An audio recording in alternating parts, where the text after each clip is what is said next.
Welcome to the Winning Move Podcast. I'm your host, Stratton Brown. I interview successful entrepreneurs from around the world to see what moves they've made in their lives to get successful and, more importantly, stay successful. I'm here to make sure you can create a better life for you and your family. Let's tune in.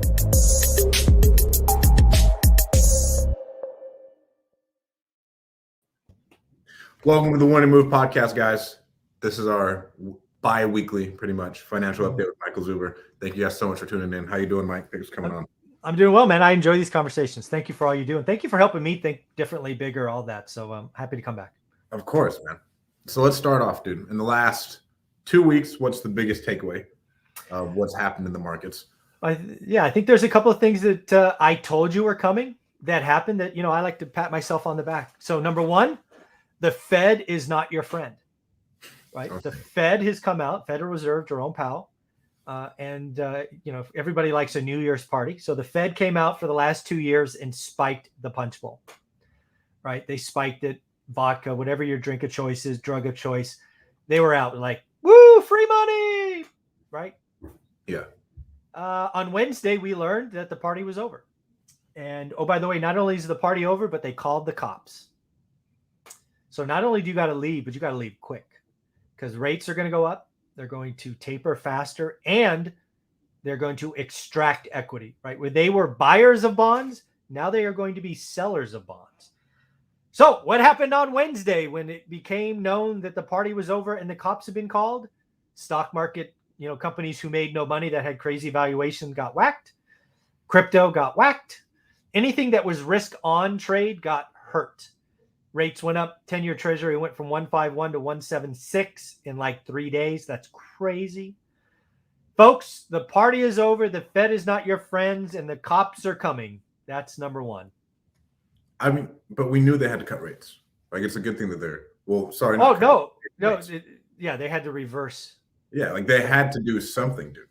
They did, but what got people's, we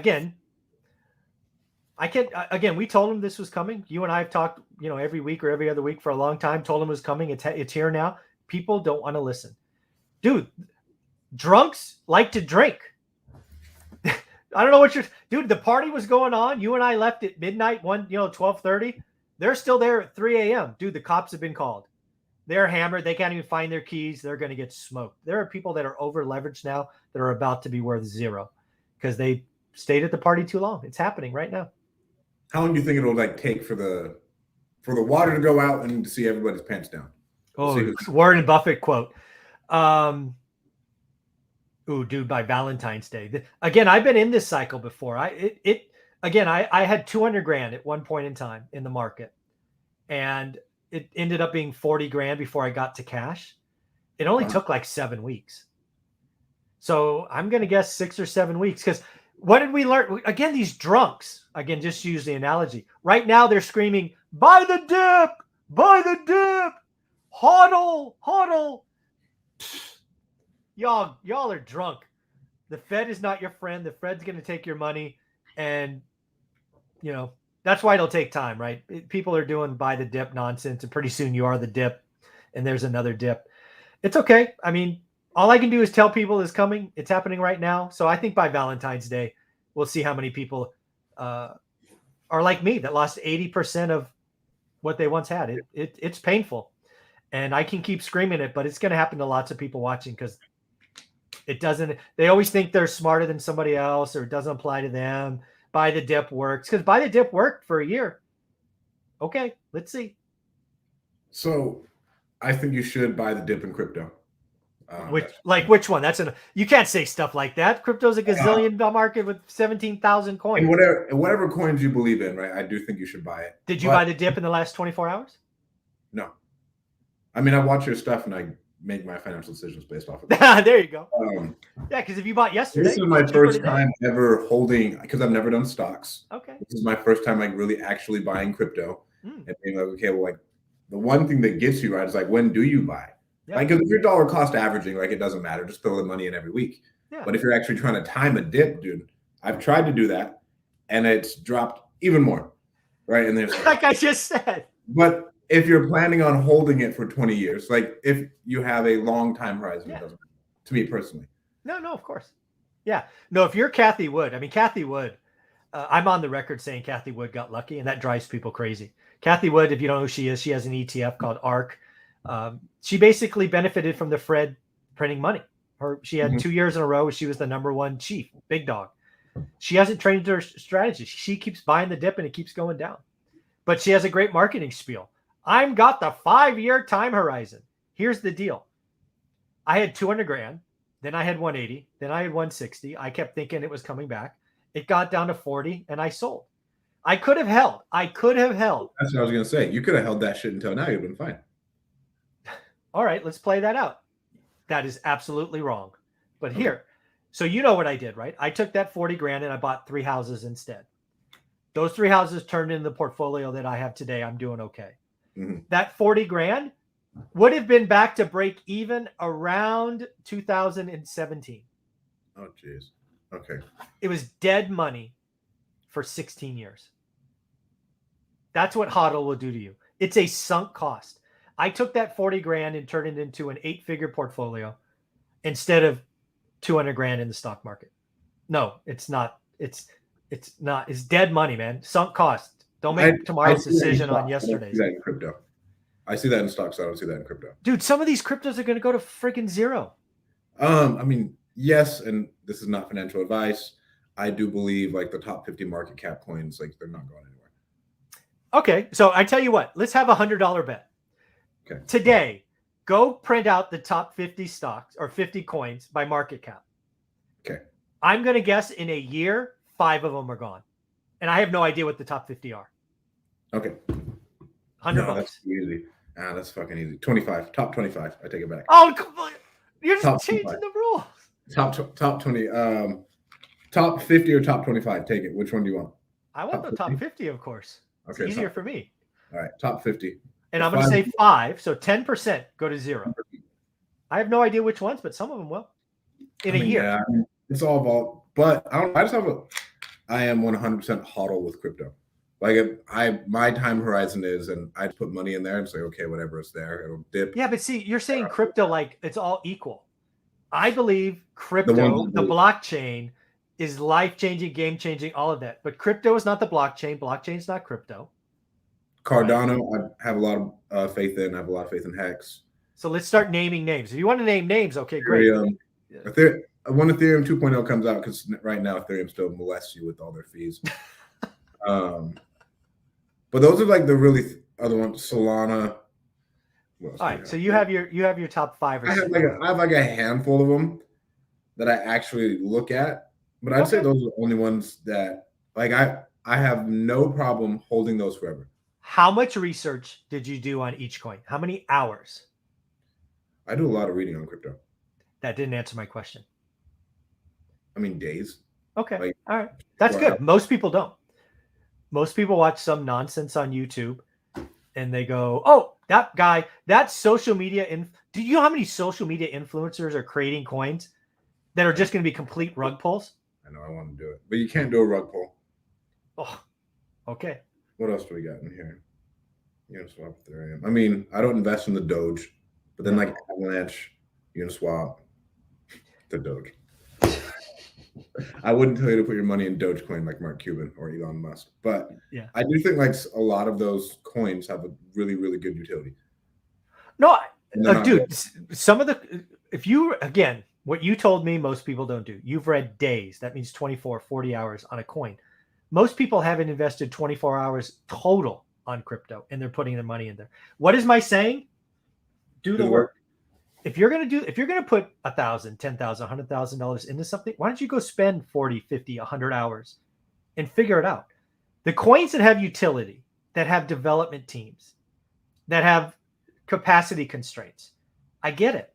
And other people are building on those chains, or yeah, like they're a puzzle piece. Yeah. But if you're going to invest in a coin that's got 5 billion supply, another billion is created every month, has no development team and no utility, you're a moron. Okay, yeah, you're a moron if that. I don't think a lot of people are doing that. Oh, I hope a lot of people aren't doing that. I mean, because that sounds like nonsense to me. That is the Dogecoin, man. What are you talking about?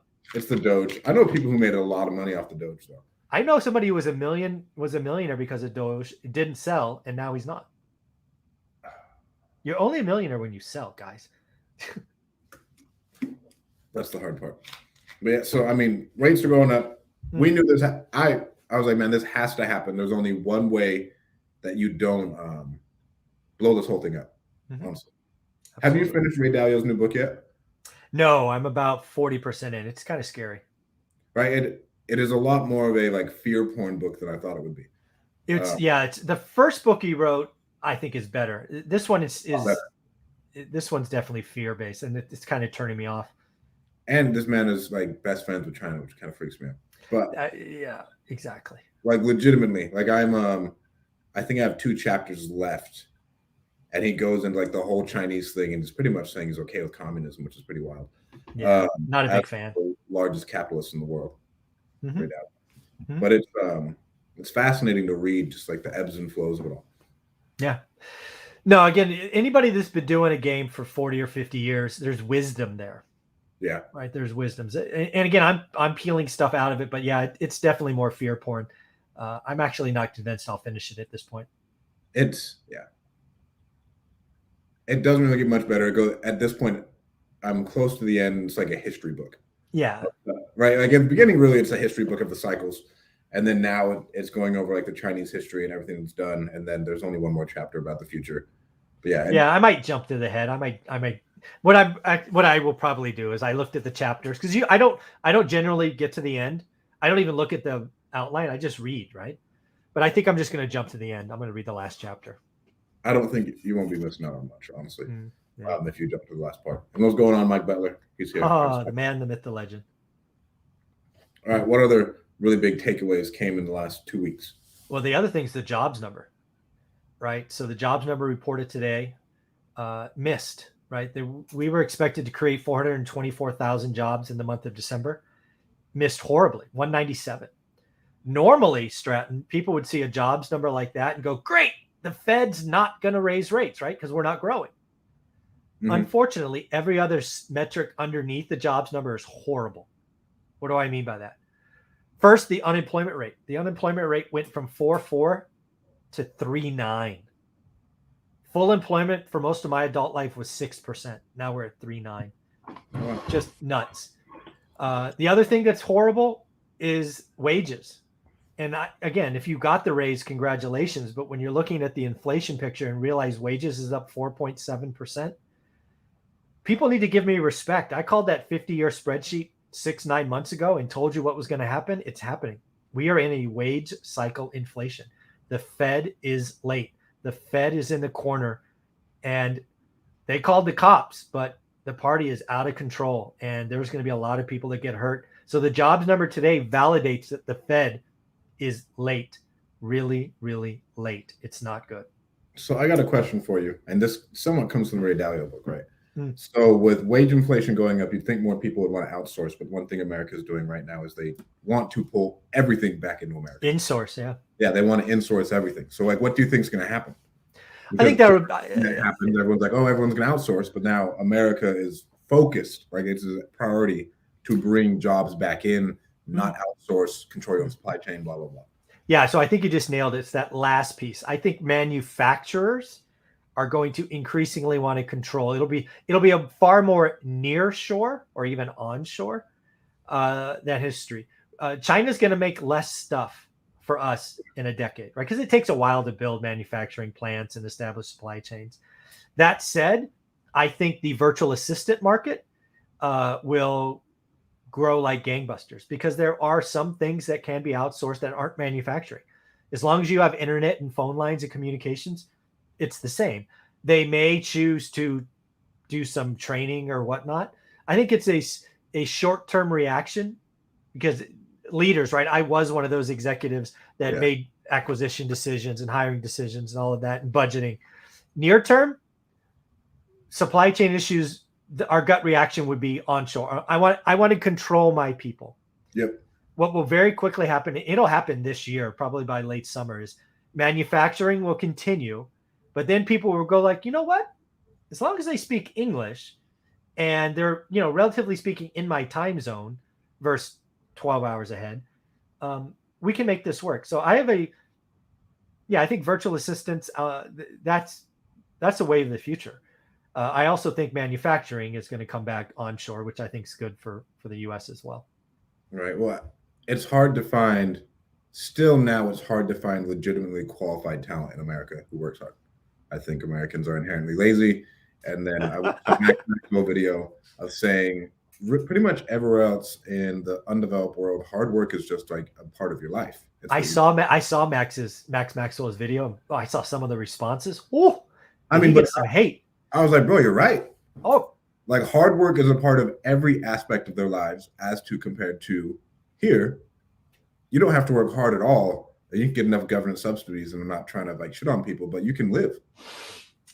Yeah, when you're somewhere else and you have to go out and really work hard to make sure you bring enough food home and water so your kids and family can food and eat. water. Like this isn't working hard on a business. This ain't Netflix. This ain't iPhone. This ain't what? Yeah, I actually saw Max's video. I'm like, oh my god.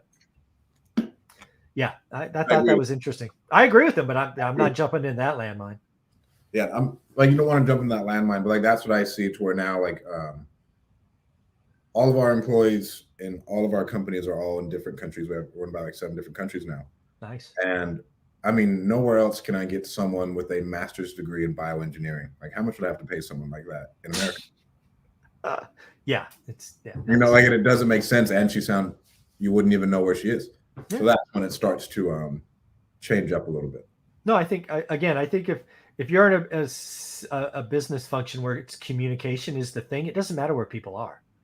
But there are professions like manufacturing and tradesmen and all of that I think will be stronger going forward. And I think that's net positive. I think onshoring manufacturing and really making U.S. made versus U.S. assembled is it's going to strengthen us,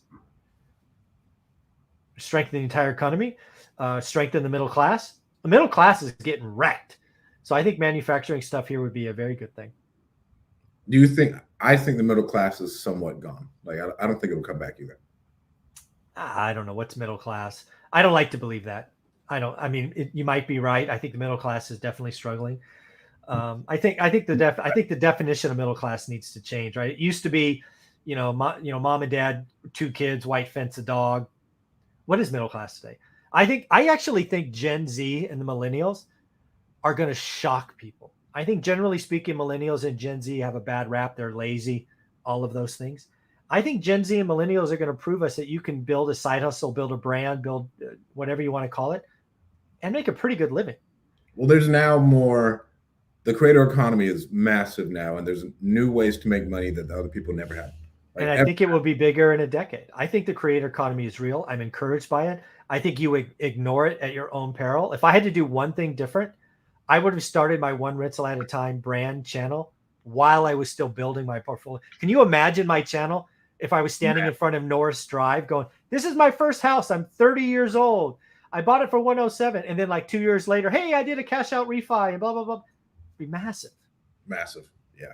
The whole creator economy thing now at this point to have, really for a decent life, you don't need to do much. For like make it middle class, being a creator, or whatever you do, like how you talk about the side hustle thing, doing something on social media, it's a no-brainer at this point. But like for me, middle class, I would say 60 grand to 120 grand. Yeah, so I think like we kept it at 60 grand for most of the country, right? You and I are in California, so it's more expensive. But 60 grand in like 39 of the states is awesome. It's probably more than average. You can live anywhere and be a creator. The internet doesn't change because you're in New Mexico, right? Yeah. It doesn't change when you're in Alabama. It's still the same internet. But that's why I love crypto too, because like there's access for people who have nothing, and they can just go educate themselves. That's why I'm a crypto fan, because the unbanked, right? When I think about Africa, and the unbanked, right? Just what happens in a society where you're really bartering for things. I think crypto, whatever one launches and lands in that, I think big banks, Citigroup, Wells Fargo, all of those people, I think they should be terrified of the unbanked, because I think crypto and the wallet and all of that, because once you get to a point where most people can have a $5 phone, it changes. You have to have electricity. You have to have the hardware. I think it could be game changing, right? Yeah, once you get you have $5 phone, eventually everybody will have Wi-Fi or like 5G capabilities. But they gotta have power too. Right, and power. But okay, but at that point, there's nothing you can do. Have you listened to the All In podcast? I have. Yeah, it's one of my things I watch. Yeah. Yeah, so I like that one a lot.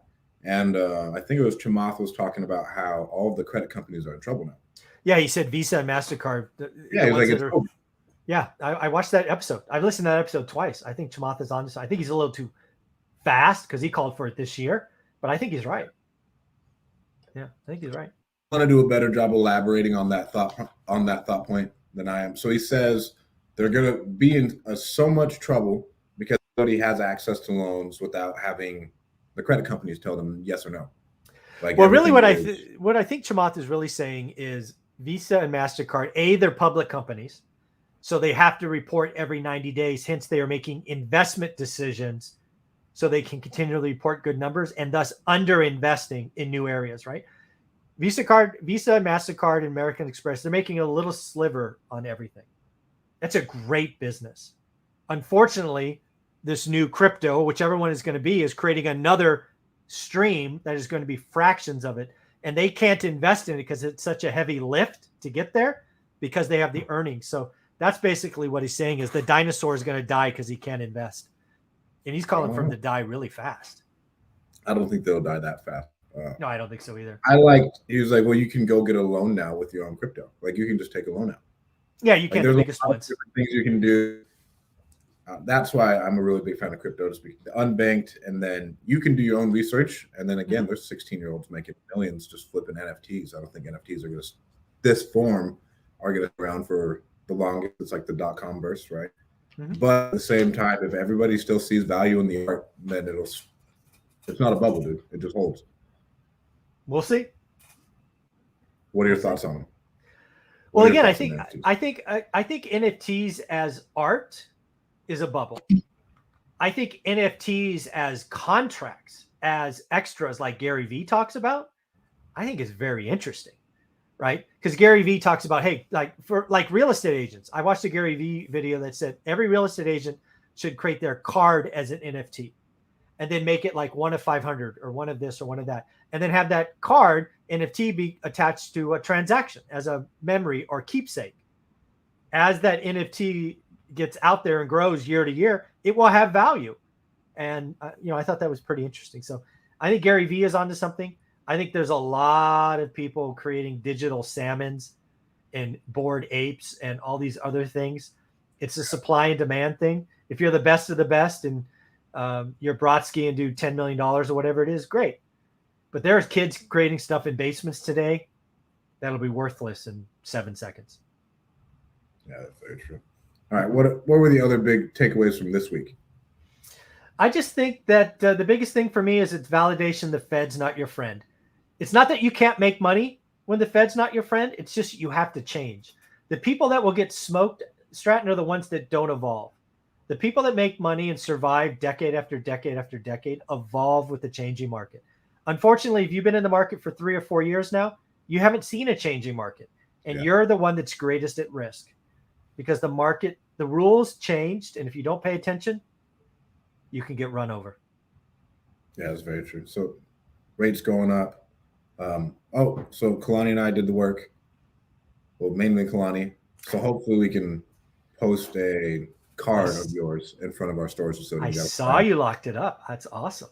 Yeah, we'll be out there. I'll be out there from Tuesday to Saturday. Hopefully we get everything done and it all works out. I look forward to sending one. I will celebrate with you. Another person towards the million. That's right. One at a time, baby. Anything else you got, man? No, just guys, enjoy life, memories. It's not all about money. You can get money lots of ways. Time's a big deal. Too many people are just upset, right? Get out. Stop feeding your mind negativity. Yeah. The world's not all bad. Well, awesome, dude. Where can people find out more about you? One rental at a time. Website, books, YouTube, Instagram. One thing I've done right is I just make everything one rental at a time. Right. Well, thank you guys so much for tuning in. You guys all have a great day.